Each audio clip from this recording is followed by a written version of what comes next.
कथा का आयोजन का जब बैनर लगा, कई लोगों ने जिज्ञासा करी, कथा तो 7 दिन की होती है, फिर ये 8 दिन क्यों?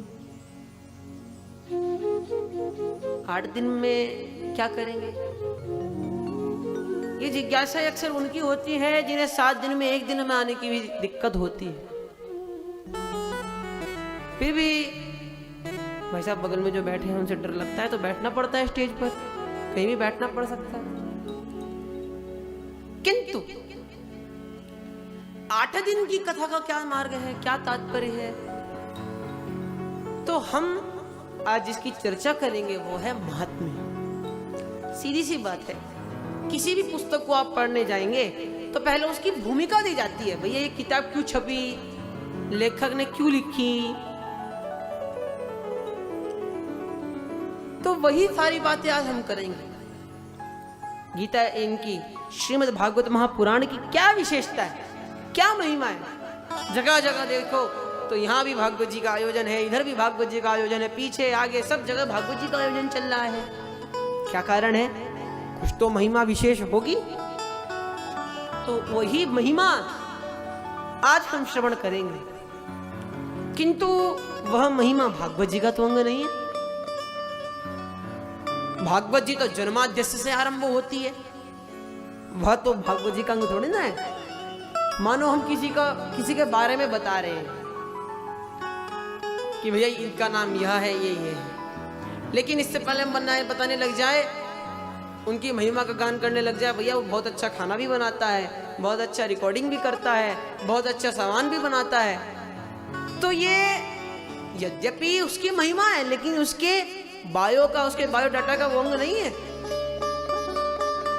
वैसे ही ये श्रीमद् भागवत महापुराण कथा भिन्न है, महिमा अलग है। तो एक दिन महिमा को समझने के लिए रखा गया है। पहले समझ जाएं कि श्रीमद् भागवत महापुराण की क्या इंपॉर्टेंस है, क्या महिमा है।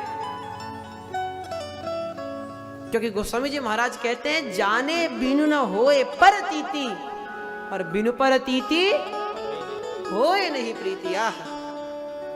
जब तक किसी को जानेंगे नहीं तब तक उसके प्रति प्रेम नहीं होगा, प्रेम नहीं होगा तो ज्ञान नहीं होगा, ज्ञान नहीं होगा तो निद्रा देवी आ जाएगी, निद्रा देवी आएगी तो श्रोता सोता बन जाएंगे, सब सोने लग जाएंगे। इसलिए पहले महिमा को जान लिया जाए कि हम जो भागवत जी सुनने जा रहे हैं इसका क्या महत्व है, क्या इंपॉर्टेंस है, तब जाकर भागवत जी को श्रवण करेंगे। तो ये एक दिन पूरा भागवत जी के महिमा के लिए रखा गया। हम दृढ़ बना ले भैया, इसीलिए हम भागवत जी सुन रहे हैं, इसीलिए हम भागवत जी को श्रवण कर रहे हैं।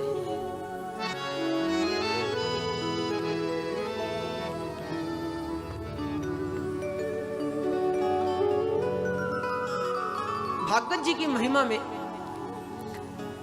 हमारे विद्वद्वर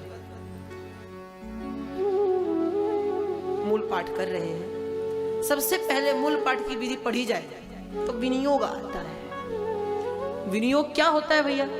तो विनियोग वह होता है जिसमें हमें मंत्र का ज्ञान हो जाता है कि जो मंत्र पढ़ा जा रहा है, जिससे हम मंत्र से वेद विधि विशेष का आयोजन करने जा रहे हैं, वही उस मंत्र के ऋषि कौन है। प्रत्येक मंत्र के ऋषि अलग होते हैं, छंद अलग होता है,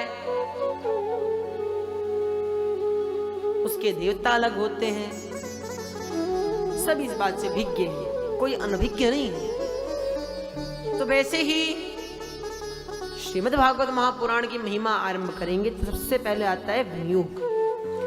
विनियोग माने सामान्य ज्ञान, वो मैं आपको ऐसे ही समझा देता हूं। श्रीमद् भागवत महापुराण क्या है? एक स्तोत्र मंत्र है। इसके ऋषि भक्ति मार्ग के आचार्य देवर्षि नारद हैं। इसका छंद बृहति छंद है। इसके देवता भगवान नारायण हैं और इसका फल हम सभी के हृदय के अंतर्गत भक्ति, ज्ञान एवं वैराग्य की स्थापना कराना है। ये बात याद रखिएगा, आगे चलकर कथा में प्रसंग आएगा तो पूछूंगा। और मैं पूछता हूं इसीलिए लोग हमारे पास पढ़ने भी कम ही आते हैं, और जो एक बार फंस जाते हैं फिर वो कुछ दिनों बाद अपने ही भाग जाते हैं, क्योंकि पूछने की आदत मेरी बड़ी बेकार है। क्योंकि हमारे गुरुदेव कहते हैं प्रश्न जो करता है वो दो ही व्यक्ति प्रश्न कर सकते हैं, एक जिसने कभी कुछ पढ़ा ना हो, और दो जिसने बहुत कुछ पढ़ा हो और जिज्ञासा हो। तो इसलिए ध्यान से सुनिए, प्रश्न होगा तो उत्तर आपका मुख हमें दे देगा और हम बोल देंगे। प्रेम से बोलिए राधे राधे।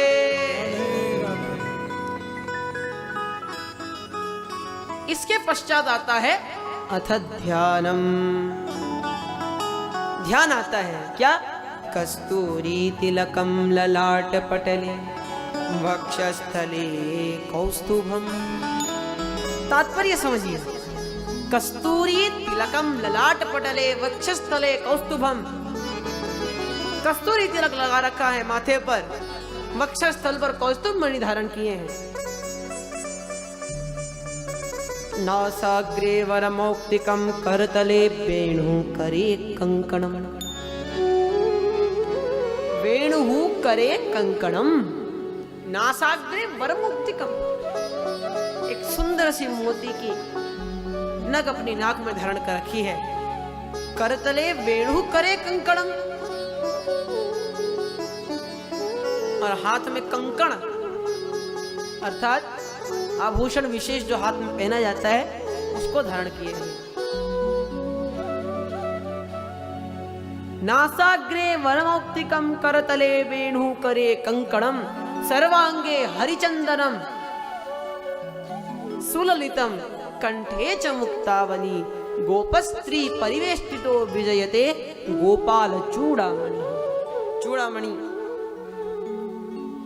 की भांति भगवान विभूषित हो रहे हैं, विभिन्न प्रकार के आभूषण प्रभु ने धारण किए हैं।